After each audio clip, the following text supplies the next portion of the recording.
शुएब अलैहिस्सलाम भी एक अजीम नबी थे। आप यूनुस अलैहिस्सलाम से पहले या बाद में तशरीफ लाए।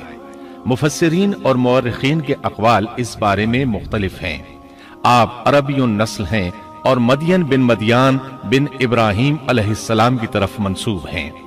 आप जिस शहर में मबूस हुए उसका नाम मदियन था, या फिर ये उस कबीले का नाम था जो उस बस्ती में आबाद था। मदियन का ये शहर मशहूर शहर माआन के करीब ही था। आजकल ये उर्दन में है। माआन कौम लूत के बुहैरा के करीब था।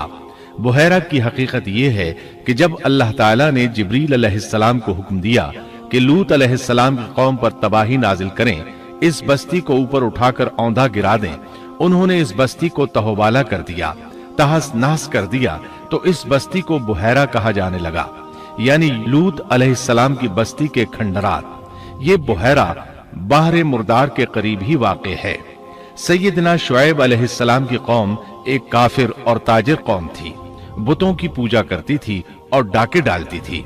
ये लोग तिजारती रास्तों पर खड़े हो जाते, तिजारती काफिलों को इस तरह लूटते थे कि हर काफिले से जबरन 10वां हिस्सा वसूल कर लेते थे।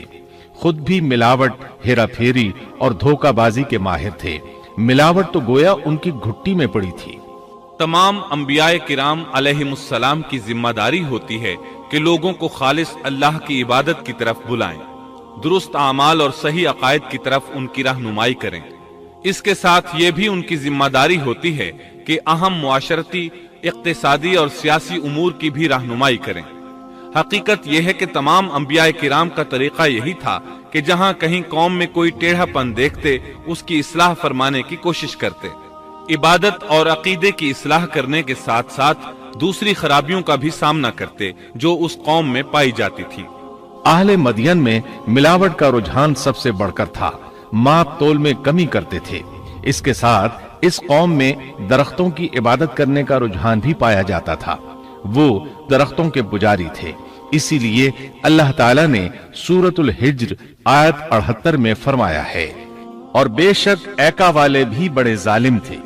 इसी तरह सूरतुल शुआरा आयत 176 में बारी ताला फरमाते हैं, ऐका वालों ने भी रसूलों को झुटलाया। इस कौम ने तो सिर्फ शुएब अलैहिस्सलाम की तकज़ीब की थी, फिर अल्लाह ताला ने रसूलों की तकज़ीब क्यों फरमाया? इसका जवाब यह है कि एक रसूल और नबी की तकज़ीब तमाम अंबियाए किराम की तकज़ीब है, क्योंकि सब अंबियाए किराम की दावत एक है। सब के सब एक ही दावत देते रहे हैं, सबका एक ही ऐलान था, तुम अल्लाह की इबादत करो और उसी से डरो और मेरा कहना मानो। ये थी तमाम अंबियाए किराम की दावत। अल्लाह सूरतुल आराफ आयत 59 में फरमाते हैं, तुम अल्लाह की इबादत करो, उसके सिवा तुम्हारा कोई माबूद नहीं। मतलब ये कि तमाम अंबिया की दावत एक ही थी। अब जो आदमी सिर्फ एक नबी को झुटलाता है, उसकी तालीमात से कुफ्र करता है, तो गोया वो सबको झुटलाता है, सभी की तालीमात से इनकार करता है। यही वजह है कि अल्लाह ताला ने फरमाया, ऐका वालों ने रसूलों को झुटलाया, बावजूद इसके कि उन्होंने सिर्फ एक रसूल को झुटलाया था। शुएब अलैहिस्सलाम ने कौम को दावत देनी शुरू की। अल्लाह ताला सूरह आराफ आयत 85 में फरमाते हैं, और हमने मदियन की तरफ उनके भाई शुएब को भेजा, उन्होंने फरमाया